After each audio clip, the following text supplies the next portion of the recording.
Mi amigo, el forrista mexicano de nombre Godofredo, ex testigo de Jehová, me menciona en un comentario que él hace acerca del desliz de la sociedad Watchtower en un artículo infame publicado por ella en la revista de la Atalaya de fecha 15 de mayo de 1984, páginas 4 al 7, que se lee como sigue. 1914, la generación que no pasará. De ningún modo pasará esta generación hasta que sucedan todas estas cosas, dijo Jesús, Mateo 24:34. ¿Pero a qué se refiere la palabra generación? Robert Wall, profesor de historia, presenta en su libro The Generation of 1914 una definición poco común de esta palabra al declarar: una generación en sentido histórico no se define de acuerdo con sus límites o lindes cronológicos. No se trata de una zona de fechas, es más bien como un campo magnético en cuyo centro yace cierta experiencia o una serie de experiencias.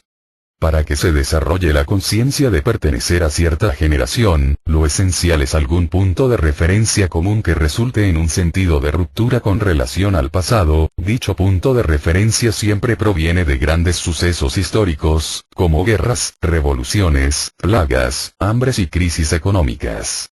Desde dicho punto de vista, la Gran Guerra de 1914-1918 y sus repercusiones ciertamente formaron un punto de referencia que demarcó una generación. Tal como dice el profesor Wall, la Primera Guerra Mundial creó un abrumador sentido de ruptura con el pasado. Los que sobrevivieron a la guerra jamás pudieron deshacerse de la idea de que en agosto de 1914 un mundo había terminado y otro había empezado.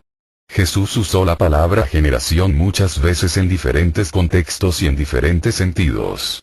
¿Pero qué quiso decir cuando habló de una generación que no pasaría? Hay quienes han interpretado que generación se refiere a un periodo de 30, 40, 70 o hasta 120 años. Pero, una generación en realidad tiene que ver con personas y sucesos, más bien que con una cantidad fija de años. La palabra griega que en la Biblia se vierte generación se ha definido como los que nacieron al mismo tiempo. A esta definición se relaciona la siguiente: la mayor parte de los contemporáneos de una persona, una edad de New International Dictionary of New Testament Theology. La suma total de los que nacieron al mismo tiempo, que se extiende para incluir a todos los que viven en cierto tiempo con relación a una generación, contemporáneos. A Greek English Lexicon of the New Testament, de la quinta edición de Walter Bauer, 1958.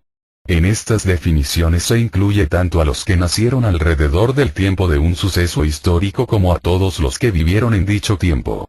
Si Jesús usó la palabra generación en dicho sentido y la aplicamos a 1914, entonces los infantes de aquella generación tienen 70 años de edad o más ahora.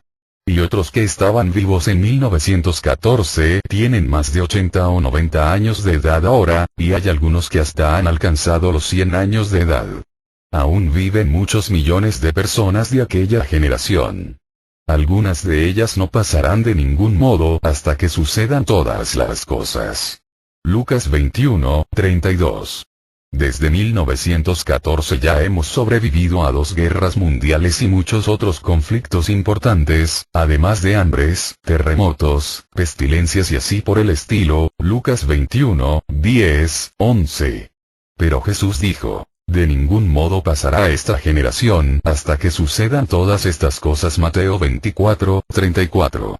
Por lo tanto, tal vez usted pregunte: ¿qué otros sucesos importantes aún tienen que presenciar los de la generación de 1914?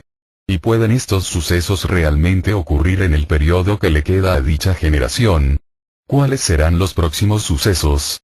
Especialmente desde 1919 los testigos de Jehová han estado cumpliendo en escala notable y ante oposición mundial la siguiente profecía de Jesús: estas buenas nuevas del reino se predicarán en toda la tierra habitada para testimonio a todas las naciones, y entonces vendrá el fin. Mateo 24:14. Sí, esta es la obra que tiene que completarse al grado que Jehová quiera antes que llegue el fin.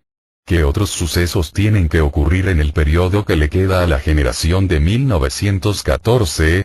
La Biblia señala claramente a ciertos sucesos importantes que precederán a la grande tribulación y formarán parte de ella, la cual culmina en Armagedón, la guerra del gran día de Dios el Todopoderoso. Mateo 24, 21. Revelación 16, 14, 16. Es urgente que usted sepa de qué sucesos se trata y tome las medidas de protección necesarias antes que sea demasiado tarde. Sofonías 2, 3.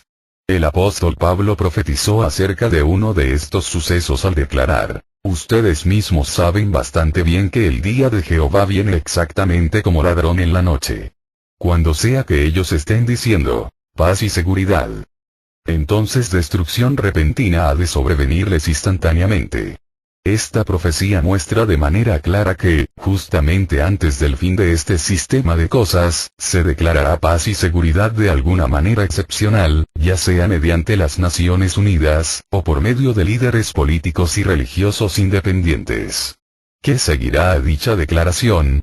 Pablo dijo: entonces destrucción repentina ha de sobrevenirles instantáneamente. 1 Tesalonicenses 5, 2, 3. ¿Importa cuál es su religión? ¿Podría dicha destrucción afectarle a usted? Bueno, ¿pertenece usted a una de las muchas religiones del mundo? ¿Sabe usted cómo Dios considera estas religiones? ¿Cuál es el futuro de ellas?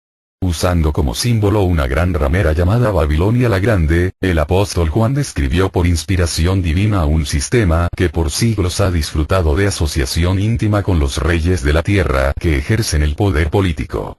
Esta ramera también ha disfrutado de tratos con los comerciantes viajeros, es decir, el elemento comercial del mundo. ¿Cuál es el sistema que ha dominado a los pueblos y muchedumbres y naciones y lenguas? Se trata de la religión falsa. Sí, todas las religiones que son falsas desde el punto de vista de Dios constituyen esta gran ramera, que en realidad es un imperio mundial. ¿Pero qué le reserva a ella el futuro inmediato? Revelación 17, 1, 8, 15, 18, 15, 17. Revelación 17, 16 indica que elementos políticos radicales dentro de las Naciones Unidas, la bestia salvaje de color escarlata, odiarán a la ramera religiosa y la devastarán. Poderosos elementos ateos y antirreligiosos dentro de las Naciones Unidas ya han dado pasos para acabar con la religión dentro de su dominio. Pero se esperan medidas más drásticas en el futuro cercano, cuando dichos elementos políticos devasten no solo la cristiandad, sino también los otros grandes sistemas religiosos. Lógicamente, las fuerzas antidios también atacarán a los testigos de Jehová, quienes fielmente proclaman el reino de Dios. Tal ofensa será como atacar a Dios mismo, y provocará represalias, la guerra de Dios llamada Armagedón. Revelación 17, 3, 12, 16, 16, 14, 16. Ezequiel 38, 10, 12, 18, 23. Zacarías 2, 8. Queda bastante tiempo.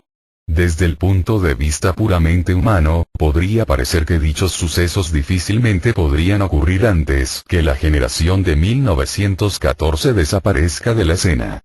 Pero el cumplimiento de todos los sucesos predichos que habían de afectar a la generación de 1914 no depende de medidas humanas, que son relativamente lentas.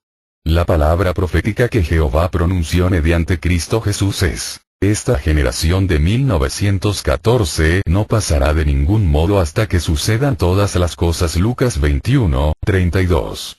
Además, Jehová, quien es la fuente de la profecía inspirada e infalible, hará que se cumplan las palabras de su Hijo en un periodo relativamente corto. Isaías 46, 9, 10, 55, 10, 11. Hay ejemplos de profecías bíblicas que se cumplieron en el pasado a pesar de la incredulidad y el escepticismo humano. Sí, y podemos examinar brevemente uno de estos. En el año 33 EC, Jesús predijo respecto a Jerusalén y su templo: en cuanto a estas cosas que contemplan, los días vendrán en que no se dejará aquí piedra sobre piedra que no sea derribada. Además, cuando vean a Jerusalén cercada de ejércitos acampados, entonces sepan que la desolación de ella se ha acercado. Lucas 21, 6, 20. 33 años después, el ejército romano, bajo Sestio Galo, atacó a Jerusalén y estuvo a punto de obtener la victoria. No obstante, sin que se supiera por qué, el general Galo dio la orden de que sus tropas se retiraran. Como consecuencia de aquello, algunos judíos han de haber pensado que su ciudad sagrada no sería destruida. Pero dicho pensar no duró mucho tiempo. 4 años después, los ejércitos romanos bajo Tito regresaron y destruyeron a Jerusalén y su templo. Así la profecía de Jesús se realizó hasta el más mínimo detalle. Como dijo G. A. Williamson en su introducción a la traducción al inglés de Guerra de los Judíos, de Flavio Josefo, si no tuviéramos ninguna otra fuente de información además de los evangelios, nos sentiríamos tentados a sospechar que las advertencias de Jesús se expresan en lenguaje hiperbólico exagerado. Era posible que de aquel templo imponente ni una piedra quedara sobre otra que no fuera derribada. Ciertamente fue posible. Es un hecho histórico. La destrucción fue absoluta y total. Toda esta historia trágica se había predicho con asombrosa exactitud. Tal como las profecías de Jesús respecto a Jerusalén se cumplieron durante la vida de la generación del año 33 EC, así también sus profecías respecto al tiempo del fin se cumplirán durante la vida de la generación de 1914, Daniel 12:4. Esto significa que tienen maravillosas esperanzas no solo los de aquella generación, sino todos los que viven hoy. ¿Por qué? Porque respecto a los significativos sucesos que afectarían a aquella generación, Jesús también dijo: cuando vean suceder estas cosas, conozcan que está cerca el reino de Dios. Lucas 21, 28, 31.